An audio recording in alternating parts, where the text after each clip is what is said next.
Welcome to Mr. Noah Stories, where powerful tales of resilience and justice are told. Today, we bring you the story of David Carter, a respected judge whose evening drive through his quiet neighborhood takes an unexpected turn. What happens when power collides with prejudice, and the very essence of dignity is tested? Before we dive into the details of the story, we hope you'll like and subscribe. Thank you very much.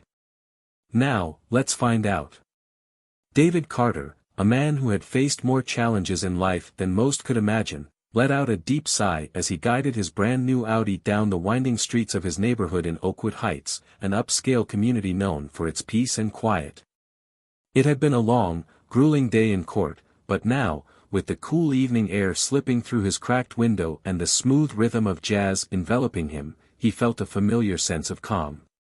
His work as a judge often left him drained, but the drive home was always his escape, a space to breathe and reflect. David was no stranger to challenges. His journey to becoming a judge had been anything but easy. As a young black man growing up in the inner city, he had fought for every inch of his success. Law school had been a battlefield, and even as he rose through the ranks, he faced discrimination. But he had persevered, fueled by the belief that justice was for everyone. His achievements were a testament to his resilience. Today, he was a well-respected figure in the legal system, a mentor and a role model to young black men who saw in him what was possible when you defy the odds. As he cruised past the sprawling homes of Oakwood Heights, David allowed himself to relax, smiling faintly. Life had been good. This Audi, just a week old, was his latest indulgence. The sun had begun its descent, painting the sky in hues of orange and pink.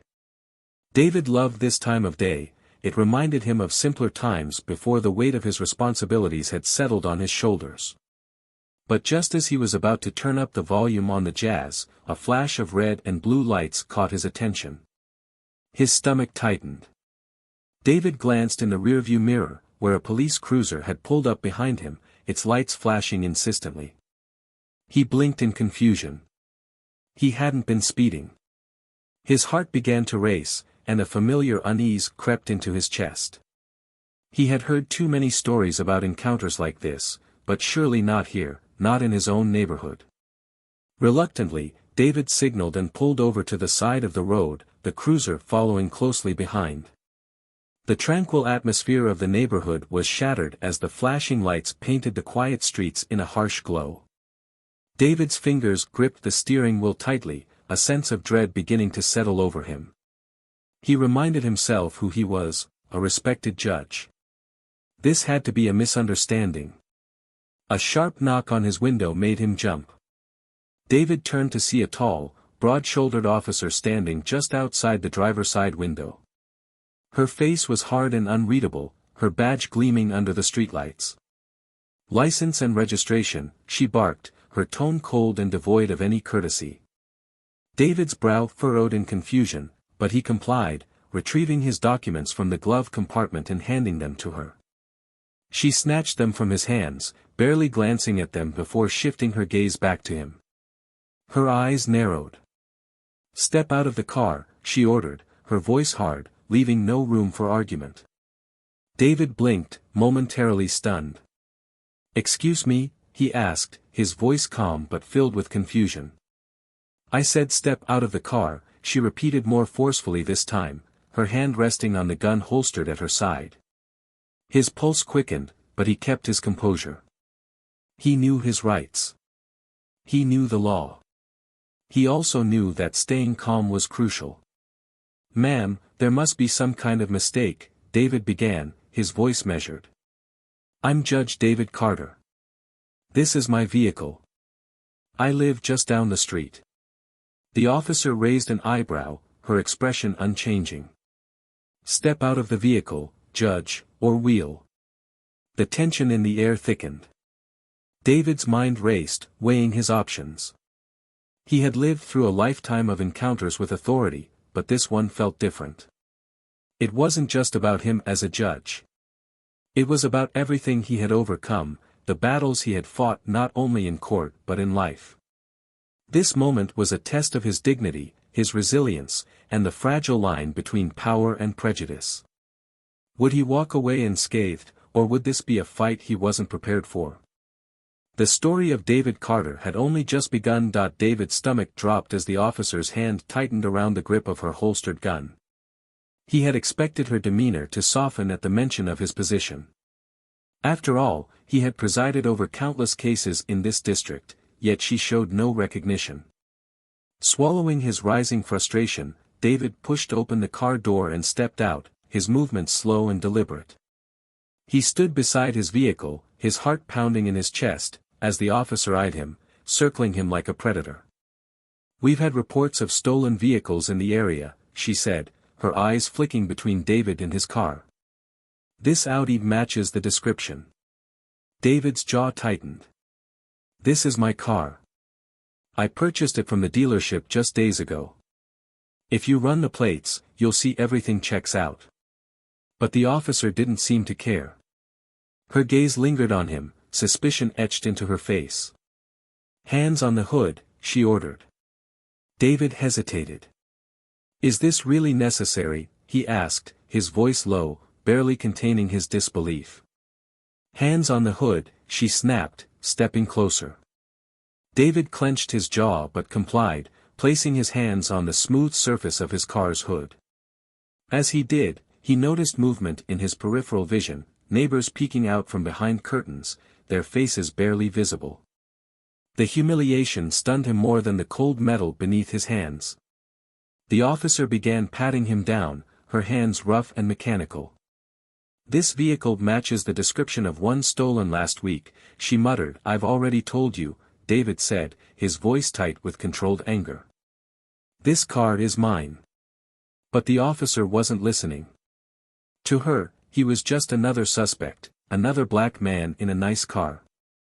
As she reached for her handcuffs, David knew he had to act. "Before you make a decision you'll regret," he said, his voice steady, "I suggest you call your superior." The officer paused, her hand hovering above the cuffs. For the first time, a flicker of uncertainty crossed her face. David met her gaze unflinchingly. "Do your job properly, officer.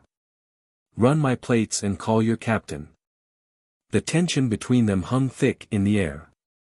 But finally, with a muttered curse under her breath, the officer reached for her radio. The wheels of justice had begun to turn, but for David, the damage had already been done. David stood still, his hands pressed against the cool hood of his car, as the officer fumbled with her radio. He could feel the eyes of his neighbors burning into his back, their curiosity mingling with judgment. This wasn't just a routine stop, it was an exhibition, and David was the unwilling star. As the officer muttered into her radio, David's thoughts raced. He had spent decades building a career that embodied fairness and justice, but in this moment, none of it seemed to matter. He was reduced to just another black man being suspected of a crime. No matter how many cases he had presided over, his skin color still dictated the way people perceived him. The sting of that truth settled deep into his chest. The radio crackled, and the officer stepped back slightly, listening to the garbled voice on the other end. Her expression flickered between impatience and uncertainty, but David caught a glimpse of something else, fear, perhaps. She was beginning to realize the gravity of the situation. David's thoughts drifted to his family, his wife Angela and their 2 children, Ethan and Mia. He thought of the talks he'd had with his son about how to navigate situations like this, how to stay calm in the face of injustice. He had hoped that his own accomplishments would serve as proof that a black man could rise above prejudice. But now, standing in the spotlight of racial profiling, David understood more deeply than ever how ingrained bias was. Ethan had once asked him, "Dad, does it ever get better? Do people ever really stop seeing us like this?" David had paused, unsure of how to answer. He had told Ethan to stay strong, to stay dignified, and to never let anyone strip him of his worth. But here David stood, feeling the very dignity he had fought for being eroded. Finally, the radio crackled again, and the officer visibly tensed. David could hear the voice on the other end, though he couldn't make out the words. But it didn't matter.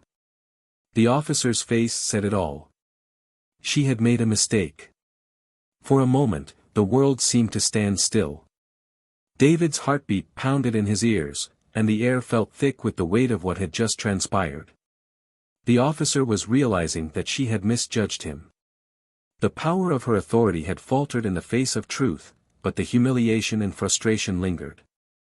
The officer stepped back from David, her hand slowly lowering away from the cuffs. "Sorry, sir," she muttered, her voice suddenly softer, but David could hear the tension in her words. He didn't respond. What was there to say? The apology, though perhaps sincere, couldn't undo the damage done. In that brief moment, David had been reduced to a stereotype, a victim of the very prejudice he had spent a lifetime fighting against. And though the officer was backing down now, the realization was clear: the fight wasn't over. Not for him, not for anyone who had ever been unjustly targeted, and not for a society still grappling with the biases that defined it. As David slowly withdrew his hands from the hood of his car, he knew that he would never forget this moment. He had faced countless challenges in his life, but this one, this moment of vulnerability, would stay with him forever. And as he got back into his Audi and drove away, the weight of his experiences felt heavier than ever. David had to confront the reality of what she had done. Slowly, he turned, lowering his hands from the car. His gaze was steady as he met the officer's eyes. "Well?" he asked, his voice low but firm. "What now, officer?" For a moment, she didn't respond. She looked at him, her expression a mixture of embarrassment and stubborn defiance. Her hand dropped to her side as she took a step back, exhaling sharply. Her earlier arrogance had melted away. She began, stumbling over her words. "There seems to have been a misunderstanding." David raised an eyebrow, the anger he had been holding back bubbling just beneath the surface. "A misunderstanding," he echoed, disbelief cutting through the air. "Is that what we're calling it?" The officer shifted uncomfortably. "I thought you..." "Thought what?" David demanded, his voice growing harder. "That I stole this car? That I'm some criminal driving through this neighborhood because I don't belong here?" He stepped closer, his towering presence casting a shadow over her. "Tell me, officer, what exactly did you think when you pulled me over?" Her face flushed a deep red, but she didn't answer. She couldn't. There was no justification that could explain away her actions. The weight of her own prejudice hung over her like a dark cloud. The silence stretched on, until finally, the sound of another engine broke the tension. A second police cruiser pulled up, and David recognized the man who stepped out, Captain Williams. The captain moved with purpose, his face set in a stern expression as he approached the scene. "Judge Carter," Captain Williams called out, his tone filled with urgency. "I'm so sorry about this. We got the call, and, well, it looks like there's been a terrible mistake." David crossed his arms over his chest, his jaw clenched. "Mistake," he repeated, his voice filled with bitterness. "That's the word we keep using tonight, isn't it?" Williams stopped a few feet from David, his eyes briefly flicking to the officer, who stood stiffly to the side. The captain exhaled heavily before turning back to David. "I can't tell you how sorry I am, sir. This is unacceptable." David's anger simmered beneath the surface, but he kept his voice steady. "Sorry won't undo what's already been done, Captain. I was humiliated in front of my own neighbors. My integrity reduced to nothing in a matter of minutes. What happens next?" Williams ran a hand through his hair, clearly uncomfortable. "We'll handle this internally, Judge. I'll make sure the officer faces the consequences. This isn't something we take lightly." David studied the captain's face.